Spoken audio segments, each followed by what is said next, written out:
तो थंबनेल देखकर आपको पता लग ही गया होगा कि आज की वीडियो में हम क्या सीखने वाले हैं। इससे पहले वीडियो में हमने सीखा था कि अंकों से शब्दों में किस तरह से लिखेंगे, और उससे पहले वीडियो में हमने सीखा था कि चाहे अंकों में लिखे चाहे शब्दों में लिखे, हम संख्या को पढ़ेंगे कैसे। तो वो दोनों ही वीडियो क्या है, मोस्ट है, इंपोर्टेंट है हमें किसी भी संख्या को पढ़ने के लिए। तो हम टाइम वेस्ट नहीं करेंगे। अभी तक अगर आपने वो वीडियो नहीं देखी है तो दोनों वीडियो देख लीजिए, क्योंकि आप उसको देखकर बहुत अच्छे से एक बेस तैयार कर लेंगे और कोई भी संख्या को पढ़ने में आपको फिर दिक्कत नहीं होगी। आज हम सीखेंगे शब्दों से अंकों में लिखना, यानी कि हम कह सकते हैं कि हिंदी से गणित में लिखना सीखेंगे।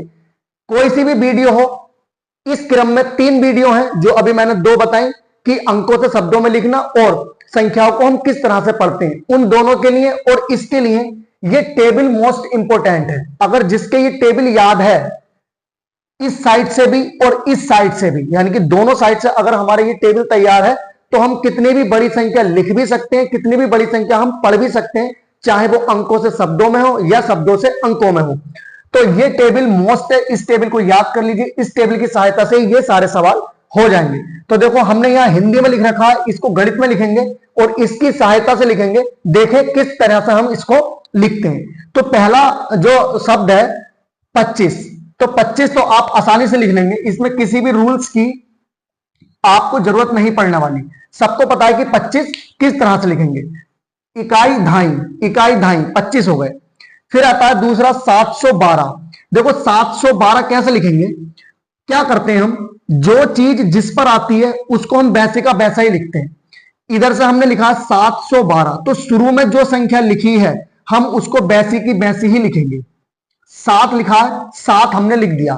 अभी ये हमारी निगाह में लिखा हुआ 7 है, लेकिन हम इसको पढ़ रहे हैं 700, तो हमने इसको 700 पढ़ा। लेकिन इसको 700 पढ़ने से पहले हम आगे की संख्या देखेंगे कि आगे क्या लिखा है। 700 के बाद लिखा है 12, तो अगर हम यहां 12 लिख दें इस तरह से, तो देखो हम इकाई ढाई अगर करके देखें, इकाई ढाई सैकड़ा, यानी कि सैकड़े तक आते आते हमारे पास 3 संख्या होनी चाहिए, एक इकाई की, एक ढाई की और एक सैकड़े की।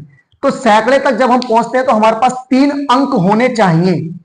तो क्या 3 अंक हमारे पास हैं, इकाई, दहाई और सैकड़ा। तो हमारे पास 3 अंक है, यानी कि जो हमारा नियम है वो पूरा होता है।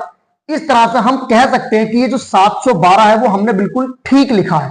तो इकाई भी है, दहाई भी है और सैकड़ा भी है, तो 712 हम इसको पढ़ सकते हैं। अब देखो इसी क्रम में ये तीसरा सवाल है। इस तीसरे सवाल को देखकर आपको समझ आ जाएगा कि एक्चुअल में नियम क्या है। यह है 809।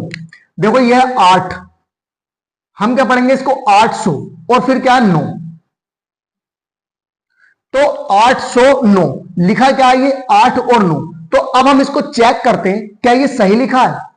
इकाई, ढाई, सैकड़ा, सैकड़े तक पहुंचते पहुंचते हमारे पास 3 अंक होने चाहिए, लेकिन यहां पे तो 3 अंक हमारे पास नहीं है, यहां पर हमारे पास बन रहे हैं 2 अंक।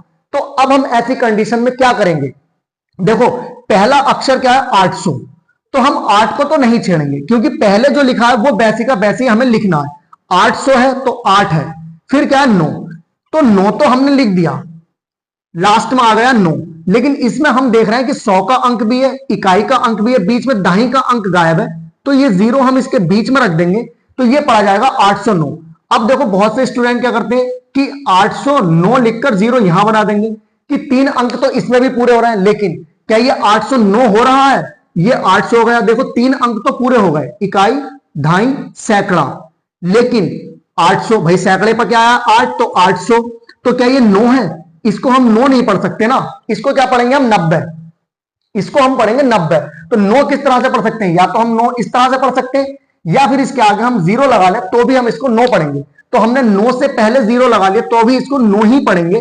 तो ये हमारा जो नियम भी पूरा हो गया, 3 अंक हो गए, इकाई, ढाई, सैकड़ा, और ये हो गया 809। ठीक है, तो इस तरह से ये जो है करेक्ट लिखा है। अब आते हैं अगले क्वेश्चन पर, 4320। तो पहला क्या है 4000, तो 4 तो ऐसे के ऐसे ही बनाएंगे, 4 बना दिए। अब 1000 से पहले क्या आता है, देखो इकाई, ढाई, सैकड़ा, 1000, 1000 तक पहुंचते पहुंचते हमारे पास 4 अंक होने चाहिए। लेकिन 4 अंक से पहले हम ये भी देख लेते हैं, मतलब इस तरह से भी लिख सकते हैं कि 4 अंक होने चाहिए, तो 4 अंक हम यहां पूरे कर ले, उस तरह से हम चेक कर सकते हैं। लेकिन अगर हमें ये टेबल बहुत अच्छे से याद है तो हम दिमाग में ये भी रख सकते हैं कि 1000 से पहले 100 आता है। तो क्या इस सवाल में 100 है? देखो 4000 है, 1000 से पहले 100 है, 300। तो यानी कि यहां पे हमें 0 लगाने की कोई जरूरत नहीं है। तो 4 के बाद सिर्फ क्या बना देंगे? 3। ये क्या होगा? 4300। अब 300 के बाद क्या आना चाहिए? 2 अंक आने चाहिए सैकड़े से पहले, एक ढाई का और इकाई का, यानी कि कुल मिलाकर 2 अंक सैकड़े से पहले होने चाहिए। तो देखो 2 अंक है, 300 के बाद क्या है? 20। तो 20 में 20 कैसे लिखेंगे? इस तरह से, और 20 में 2 अंक है तो ये 2 अंक हम यहां बना देंगे। अगर हम इसको चेक करें, इकाई ढाई सैकड़ा हजार, तो 1000 तक पहुंचते पहुंचते हमारे पास 4 अंक हो गए, 1 2 3 4, इकाई ढाई सैकड़ा हजार। और अगर हम वैसे चेक करें, 4000, 1000 से पहले क्या आता है? 100, तो 300, 300 से पहले 2 अंक होने चाहिए, ढाई का इकाई का तो वो पूरे। तो यानी कि ये हमारा नियम दोनों तरीके से कंप्लीट होता है। तो ये हम लिख लेंगे, पढ़ लेंगे 4320, यानी कि इसको हम अंकों में इस तरह से लिख लेंगे। अब आता है 5007। देखो 5000 शुरू में जो लिखा है वो वैसी का वैसी ही लिखेंगे, 5 लिखेंगे, इसको 5000 पढ़ेंगे। फिर आता है 7, लेकिन 1000 से पहले क्या होना चाहिए? 1 अंक होना चाहिए सैकड़े का।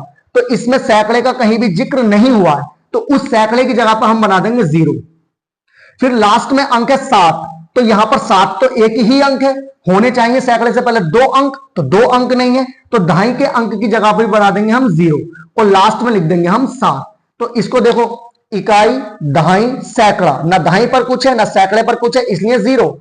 1000 पर क्या आ गया? 5। अब इसको हम पढ़ेंगे 5007। क्या पढ़ेंगे इसको? 5007।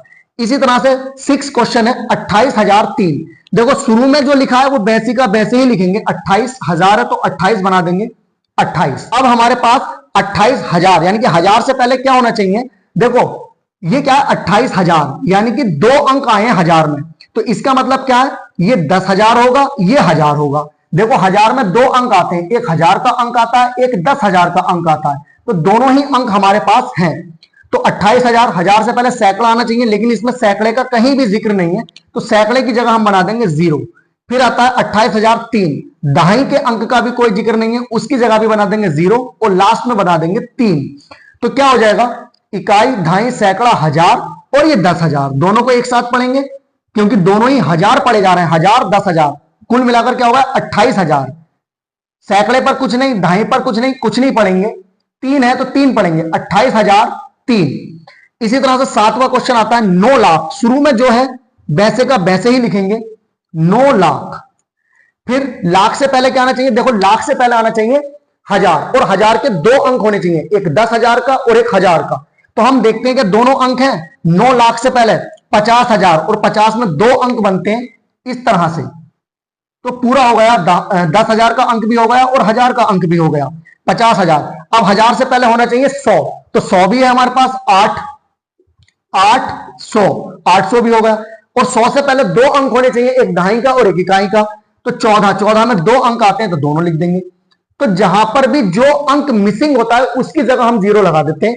यहां पर कोई भी अंक मिसिंग नहीं है तो हमने पूरा लिख दिया, 9,50,814, 9,50,814, इकाई ढाई सैकड़ा, 1000 10,000 लाख। ये हमारा क्वेश्चन हो जाता है। अब हम करते हैं सॉल्व 8वां क्वेश्चन। लेकिन 8वां क्वेश्चन सॉल्व करने से पहले अगर आपको कुछ भी लगता है कि आप यहां से कुछ सीख पा रहे हैं तो आप चैनल को सब्सक्राइब कर सकते हैं, वीडियो को अपने दोस्तों के पास शेयर कर सकते हैं। तो अब देखते हैं हम 8वां क्वेश्चन। 27 लाख, शुरू में जैसा है वैसे का वैसे ही लिखेंगे, 27 है तो 27 लिखेंगे, 27 लाख। अब देखो 27 लाख के बाद 4000, लेकिन आने चाहिए 2 अंक, एक 10,000 का और एक 1000 का, लेकिन इसमें केवल क्या है? 4 है, तो 4 तो हम ऐसे बना देंगे तो इसमें एक ही अंक आएगा, तो 4 को हम इस तरह से बनाएंगे। क्योंकि 10,000 नहीं है तो यहां पर 10,000 की जगह लगाएंगे 0 और यहां बनाएंगे 4, तो दोनों अंक 1000 के पूरे हो गए, 4000। फिर आता 8, तो देखो 1000 से पहले सैकड़े का अंक होना चाहिए, नहीं है, उसकी जगह 0 बनाएंगे। और सैकड़े के बाद 2 अंक होने चाहिए, एक ढाई का और एक इकाई का, तो यहां पर सिर्फ इकाई का अंक है, ढाई का अंक नहीं है, इसलिए 0 और 8। इकाई ढाई सैकड़ा, ढाई सैकड़े का कोई अंक नहीं है तो 0 बना दिए। 1000 पर 4 है, 10,000 पर कुछ नहीं है तो 0, और ये लाख और 10 लाख, तो क्या हो जाएगा? 27,04,008। इसी तरह से 9वां सवाल है 7 करोड़। तो देखो शुरू में वैसे का वैसे ही बनाएंगे, 7 करोड़ है तो 7 लिख दिया, 4 लाख। अब देखो करोड़ से पहले लाख के 2 अंक होने चाहिए, एक 10 लाख और 1 लाख, जैसे कि यह है 10 लाख और लाख करोड़ से पहले। ठीक है, तो 2 अंक नहीं है, केवल 4 है, तो 10 लाख की जगह पर 0 बनाएंगे और लिख देंगे 4। ठीक है, ये हो जाएगा 4 लाख। फिर 300, लेकिन लाख से पहले 1000 के 2 अंक होने चाहिए, 10,000 और 1000, लेकिन इसमें नहीं है, तो 2 बनाएंगे 0, एक 10,000 का और एक 1000 का। फिर 300, यानी कि 1000 से पहले 100 आता है, तो 300 है, 3 बना देंगे 300। फिर 3, दहाई का अंक नहीं है, क्योंकि 100 से पहले 2 अंक होने चाहिए, दहाई इकाई, दहाई का अंक नहीं है, तो 0 और 3। इस तरह से हम इसको लिख लेंगे। लास्ट क्वेश्चन आता है 10वां, 30 करोड़। देखो शुरू में जो है वो बैसी का बैसी 30 करोड़, फिर क्या 95 लाख। तो देखो 95 में दोनों आ जाएंगे अंक, तो कोई 0 बनाने की जरूरत नहीं है, 10 लाख का अंक भी आ गया और लाख का भी अंक आ गया, तो क्या हो गया 95 लाख। 7,000, लाख से पहले 2 अंक आने चाहिए, एक 10,000 का और एक 1000 का, लेकिन क्या है 7,000 है, तो 10,000 की जगह पर बनाएंगे 0 और इसको लिखेंगे 7,000। फिर क्या है 3, तो देखो 1000 से पहले सैकड़े का अंक होना चाहिए, सैकड़ा नहीं है, तो 0 बनाएंगे, और सैकड़े से पहले 2 अंक होने चाहिए, एक दहाई और एक इकाई, तो दहाई इसमें नहीं है, उसकी जगह 0 बनाएंगे और फिर बना देंगे 3। तो इस तरह से हो जाएगा 30 करोड़ 95 लाख 7,000, सैकड़ा और दहाई नहीं है, नहीं पढ़ेंगे, डायरेक्ट पढ़ेंगे 3, 30 करोड़ 95 लाख 7,000 3। तो इस तरह से मैं उम्मीद करता हूं कि शब्दों से अंकों में आप लिखना सीख गए होंगे, बहुत अच्छे से सीख गए होंगे और बहुत अच्छे से समझ आ गया होगा। लेकिन अगर तब भी आपको लगता है कि हमें ये समझ नहीं आया, तो आप एक बार वीडियो को दोबारा से देख लें, या फिर आप कमेंट बॉक्स में कमेंट कर सकते हैं कि हमें यहां ये चीज समझ नहीं आई है। अगर आप कमेंट भी नहीं कर सकते तो मेरा डिस्क्रिप्शन में व्हाट्सएप नंबर आपको मिलेगा, आप पर्सनली भी वहां से कांटेक्ट कर सकते हैं। अगर कोई भी दिक्कत होगी तो मैं उसको सॉल्व करने की कोशिश करूंगा। ठीक है, तो आज के लिए ये जो वीडियो थी वो पूरी कंप्लीट हो गई है। नेक्स्ट वीडियो में जो भी आएगा उसके लिए आप चैनल सब्सक्राइब कर लें, ताकि जो भी वीडियो मैं अपलोड करूं वो सबसे पहले आपके पास तक पहुंच जाए।